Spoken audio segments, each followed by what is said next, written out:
जय श्री जगन्नाथ। बहुत थर आपण मानकर प्रश्न थाए आमे नवरात्र रे 9 दिन पर्यंत व्रत करि परिबो नाही। नवरात्र रो जो 9 दिन रो व्रत यह बहुत लंबा समय हे जाउची, दीर्घ समय हे जाउची। तो एते दिन पर्यंत आमे सक्षम नुहे व्रत करिबा पई। ए समस्या रो समाधान मध्य हमर शास्त्र रे रहिचंती। कोनोसी व्यक्ति को आपण निजर मन कथा पचारिबा अपेक्षा आपण शास्त्र को पचारिबे, शास्त्र रु ही खोजिबे, आपन को शास्त्र रु ही समस्त प्रश्न रो उत्तर मिल जिवो। नवरात्र व्रत देवींकर पूजा, देवींकर व्रत, तेणु श्रीमद देवी भागवत रु आमे ये प्रश्न रो उत्तर खोजिबा एवं उत्तर मध्य रहिची।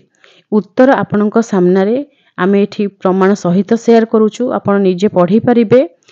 उत्तर रे लेखा अछि जो माने नवरात्र व्रत करिबा पई सक्षम नुहंती, नवरात्र रो 9 दिन पर्यंत व्रत करि परिबे नाही, से माने अष्टमी व्रतटी निश्चय करिवे, अष्टमी पूजाटी करि परिबे। अष्टमी पूजा निश्चय करिबा पई कहा जायछि। अष्टमी पूजाटी बिल्कुल भी आपण छाड़िबे नाही। अष्टमी व्रत को करिबा पई काहेकि कहा जायछि? आश्विन मासर शुक्ल पक्ष अष्टमी तिथि रे एमिति कोन होइथिला कि आमे सेही दिन दुर्गाष्टमी भाबरे पालन करूचे, से विषय रे शास्त्र रे कोन वर्णना करा जायछि? श्रीमद देवी भागवत रे लेखा अछि, प्राचीन काल रे दक्षंकर यज्ञ को ध्वंस करिथिबा देवी जे कि महाभयानक भगवती भद्रकाली, महाभयानक बोली मां को सेठी संबोधन करा जायछि। भगवती भद्रकाली कोटि कोटि योगिनी गणक सहित अष्टमी तिथि रे ही प्रकट होइथिले। जेहेतु एही अष्टमी तिथि रे स्वयं भगवती भद्रकाली प्रकट होइथिले, तेणु एही तिथिर महात्म्य अधिक रहिछि। बहुत व्यक्ति अछंती जे मानकर पूजा करिबा पई इच्छा थाए, किंतु जेहेतु 9 दिन रो व्रत रहुछि, छोट पिला अछंती, घरे केही रोगी व्यक्ति अछंती, तांकर सेवा करिबाकू पडुछि, ऋतुस्राव अछि, तो से क्षेत्र रे से माने व्रत करि पारंती नाही। समस्तंको पई शास्त्र सब बेले चिंता करिसंती, समस्तंको पई किछि न किछि हम शास्त्र रे निश्चय रहिछि। तो जेउ माने अक्षम 9 दिन रो व्रत करिबा पई सेमानको पई अष्टमी व्रत श्रेयस्कर बा श्रेष्ठकर। जदि आपण अष्टमी व्रत करूछंती, संकल्प करी करिवे, व्रतर समस्त फल आपनकू प्राप्त हेबो। संकल्प न कले व्रतर अर्धेक फल अर्थात अधा फल आपनकू प्राप्त होइथाय। संकल्प किपरि करिवे, संकल्प करी किपरि व्रत करा जाय, से विषय रे आपण कौनसी ब्राह्मण बा पुरोहितଙ୍କ सहित कथा हेबे। जो ब्राह्मण भगवतींकर पूजा आराधना करंती, देवींको मंदिर रे पूजा करंती बा विभिन्न स्थान रे चंडी पाठ इत्यादि करंती, से भली ब्राह्मण एवं पंडितଙ୍କ सहित आपण कथा हेबे। से माने आपनकू सहाय्य करिवे। आपनको घर पाखरे जो ब्राह्मण अछंती, आपनकू निकटतर हेबो तांको पाखकू जिबा, तांको सहित परामर्श करि नैथिबे। से निजे करंतु बा अन्य कोनोसी व्यक्तिଙ୍କ द्वारा करंतु, आपनकर संकल्प से करै देबे। संकल्प करिकि आपण व्रत करिवे। व्रत पर दिन आपण पारणा करिवे। पारणा कोन किपरि करा जाय से विषय आमे आपनको कहिचु। किछि नहले गोमाता को कदलटी खुआई देबे, ब्राह्मण को आपण भोजन पई दक्षिणा देबे, तापरे आपनको व्रतर पारणा करिवे मांकर प्रसाद पाइकी। नवरात्र रो 9 दिन देवी को पूजा करिकि आपण जो शुभ फल प्राप्त करिवे बा जो आशीर्वाद मां ठारू प्राप्त करिवे, सही आशीर्वाद आपण 3 दिन रे प्राप्त करि परिबे। सही 3 दिन रो व्रत हेउछि महासप्तमी, महाअष्टमी एवं महानवमी। एही 3 दिन जदि आपण व्रत करूचंती, संपूर्ण नवरात्र रो फल आपनको मिलिबो। 9 दिन पूजा कले जो फल प्राप्त हेबो, एही 3 दिन रे आपनको सेतिकी फल प्राप्त हेबो। समस्तंकर शारीरिक स्थिति समान नुहे। किछि व्यक्ति अछंती, से माने किछि न खाइकी उपवास रहिकी बा जलपान करिकी 9 दिन पर्यंत व्रत करि देई परिबे। किछि व्यक्ति अछंती गोटिए वक्त माने प्रसाद ग्रहण करिवे एवं 9 दिन पर्यंत व्रत करि परिबे। आहुरी किछि व्यक्ति अछंती जे माने बिल्कुल भी उपवास रहि परिबे नाही। तो सेमानक पई मध्य शास्त्र रे विचार करा जायछि एवं सेमाने नवरात्र व्रतर समस्त फल केमती प्राप्त करि परिबे, सेथि पई मध्य विधान दिया जायछि। जो माने उपवास न करि पारुचंती, से माने महासप्तमी, महाअष्टमी, महानवमी एही 3 दिन जदि व्रत करिवे मांको पई, ଖାଦ୍ୟରେ ସଂଯମତା ରଖିକି ଯେମିତି ନବରାତ୍ର ବ୍ରତ କରାଯାଏ ସେହି ନିୟମକୁ ପାଳନ କରିବେ, ତାହେଲେ ସେମାନେ ନବରାତ୍ରର ସମସ୍ତ ଫଳ ପ୍ରାପ୍ତ ହୋଇପାରିବେ। ନବରାତ୍ର ବ୍ରତର ବିଧି ବିଧାନ ବିଷୟରେ ପୂର୍ବରୁ ଆମେ ଆପଣଙ୍କୁ କହିସାରିଛୁ। ପୂର୍ବ ଭିଡ଼ିଓରେ ମଧ୍ୟ ଆମେ ଆପଣଙ୍କୁ କହିଥିଲୁ କେଉଁ କନ୍ୟାଙ୍କୁ ଆପଣ ପୂଜା କରିବେ, କେଉଁ କନ୍ୟାଙ୍କୁ ପୂଜା କରିଲେ କେଉଁ ଫଳ ପ୍ରାପ୍ତ ହୁଏ, କେଉଁ କନ୍ୟାଙ୍କୁ ଆପଣ ପୂଜା କରିବେ ନାହିଁ, ଯାହାକି ସବୁଠାରୁ ଜରୁରୀ କଥା ଥିଲା। ତ ଏସବୁ କଥା ଆମେ ଆପଣଙ୍କୁ ପୂର୍ବରୁ କହିସାରିଛୁ। ବହୁତ ଥର ଆପଣଙ୍କ ସହିତ ନବରାତ୍ର ପୂଜାର ଭିଡ଼ିଓ ମଧ୍ୟ ଆମେ ସେୟାର କରିଛୁ, ଯେମିତିକି ସହଜରେ ଆପଣମାନେ ପୂଜା କରିପାରିବେ। ବହୁତ ଲୋକ ଏହା ଦ୍ୱାରା ଉପକୃତ ମଧ୍ୟ ହୋଇଛନ୍ତି, ସେଥିପାଇଁ ଆମେ ବହୁତ ଖୁସି। ବର୍ତ୍ତମାନ ଆମର ଶାନ୍ତିରେ ପୂଜା କରିବାର ସମୟ, କାହିଁକି ନା ସୁଟିଂ କରିକି ପୂଜା କରିଲେ ବହୁତ କଷ୍ଟକର ହୁଏ। ପୂଜା ଅଧିକ ସମୟ ଲାଗିଥାଏ। ପୂଜା ଆମେ ଚାହୁଁଛୁ କି ଅମୃତ ବେଳା ଭିତରେ ଆମର ପୂଜାକୁ ଆମେ ସମ୍ପନ୍ନ କରିପାରିବୁ। ଲୋକଙ୍କ ଉପକାର ପାଇଁ ଯେତିକି ଆମେ ସେୟାର କରିବା କଥା କରିସାରିଛୁ। ବର୍ତ୍ତମାନ କେବଳ ଆମେ ପୂଜା କରିବୁ। କିଛି ୟୁଟ୍ୟୁବ ଚ୍ୟାନେଲ ଅଛନ୍ତି ଯେଉଁମାନେ ଆମ ଚ୍ୟାନେଲର ଯାହା ବି ସବୁ ଭିଡ଼ିଓ ରହିଛି ପୂଜାର ଭିଡ଼ିଓ, ସେ ଭିଡ଼ିଓରୁ କିଛି ସ୍କ୍ରିନଶଟ୍ ନେଇକି ସେଇ ଫଟୋକୁ ସବୁ ତାଙ୍କ ଭିଡ଼ିଓରେ ୟୁଜ୍ କରୁଛନ୍ତି, ବ୍ୟବହାର କରୁଛନ୍ତି।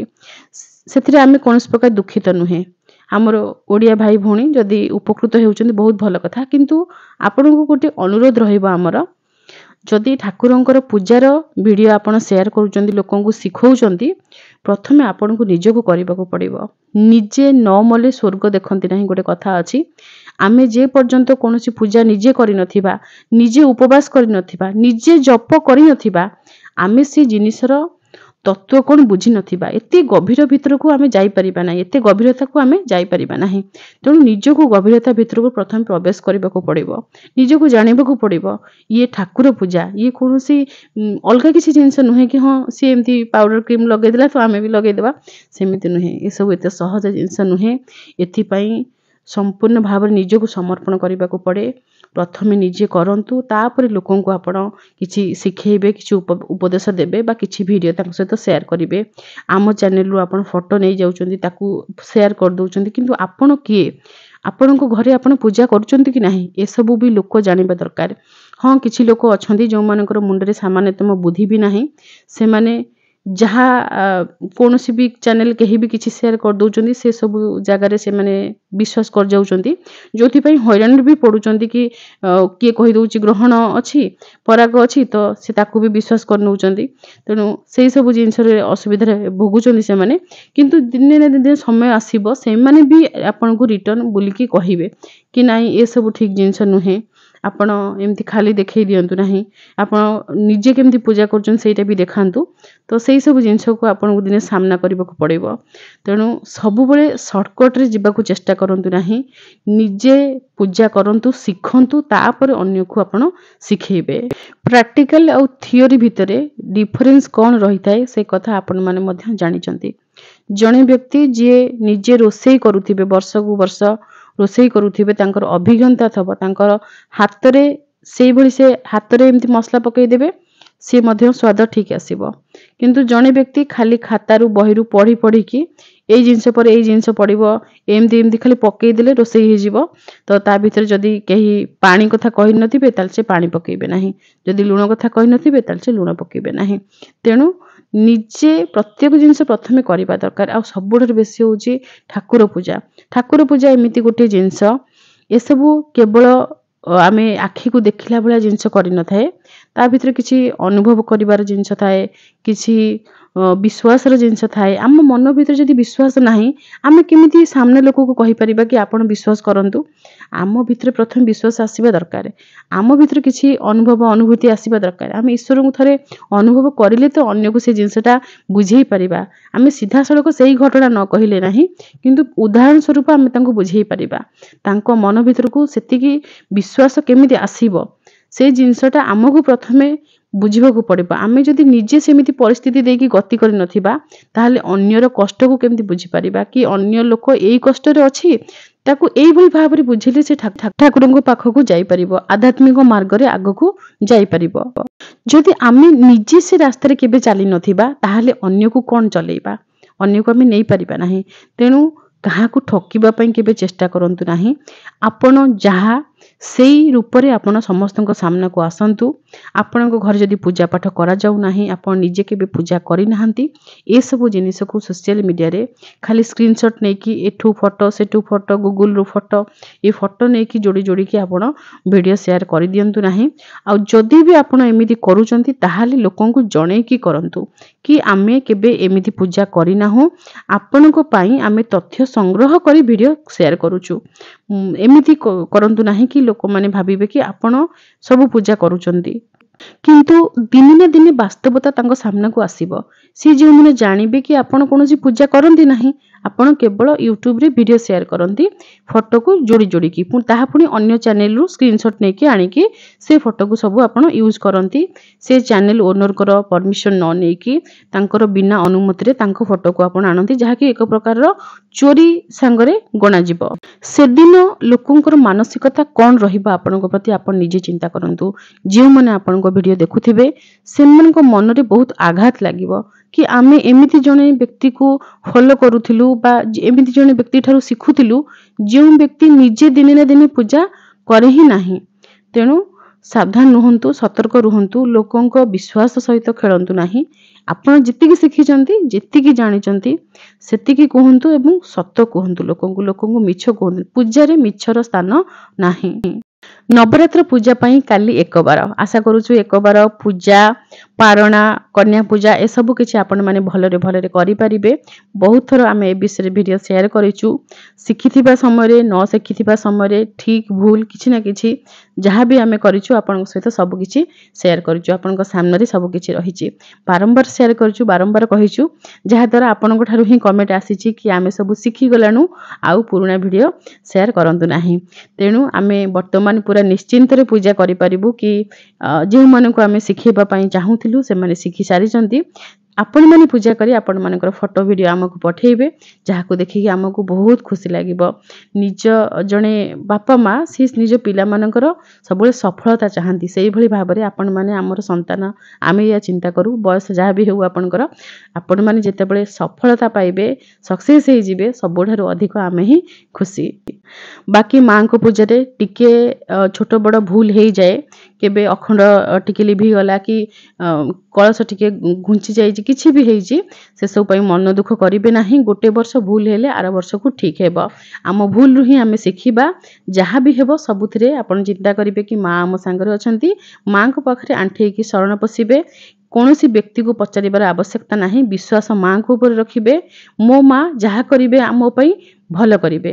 ଏଇ କଥା ଯଦି ମନ ଭିତରେ ରଖିବେ କିଛି ଅସୁବିଧା ହେବ ନାହିଁ ଆପଣଙ୍କର। ବିଲକୁଲ ବି ବାରମ୍ବାର ଆପଣ ଚିନ୍ତା କରିବେ ନାହିଁ, ଆମକୁ ପଚାରିବେ ନାହିଁ କି ଦିଦି ଠିକ୍ ହେବ କି ଭୁଲ ହେବ, ଭଲ ହେବ କି ମନ୍ଦ ହେବ, ବିଲକୁଲ ଏ ଦ୍ୱନ୍ଦ୍ୱରେ ପଡ଼ିବେ ହିଁ ନାହିଁ। ସବୁବେଳେ ମା ଅଛନ୍ତି ତ ଭଲ ହେବ। ମା ସର୍ବଦା ମଙ୍ଗଳମୟୀ। ତେଣୁ ସ୍ନେହମୟୀ, ଦୟାମୟୀ, କରୁଣାମୟୀ, ମଙ୍ଗଳମୟୀ ମା ଆମର ଅଛନ୍ତି। ତେଣୁ ଆମର କ'ଣ ହେବ, ଆମର ସବୁବେଳେ ମଙ୍ଗଳ ହେବ, ଅସୁବିଧା କିଛି ହେବାର ହିଁ ନାହିଁ। ଏଇ ଦୃଢ଼ତା ଭିତରେ ଆପଣଙ୍କୁ ରହିବାକୁ ପଡ଼ିବ ଏବଂ ବ୍ରତ କରିବାକୁ ପଡ଼ିବ। ମନରେ ଯଦି ଦୃଢ଼ତା ଅଛି ତାହେଲେ ଆପଣ ଯାହା ଚିନ୍ତା କରିଥିବେ ତାହା ହିଁ ସତ୍ୟ ହେବ। ଭଗବତୀଙ୍କର କୃପା ଆପଣଙ୍କୁ ପ୍ରାପ୍ତ ହେଉ। ଭଲରେ ଆପଣ କାଲି ଏକବାର କରନ୍ତୁ ଏବଂ ପୂଜା ମଧ୍ୟ କରନ୍ତୁ। ଆମେ ରହୁଛୁ। ଜୟ ଶ୍ରୀ ଜଗନ୍ନାଥ।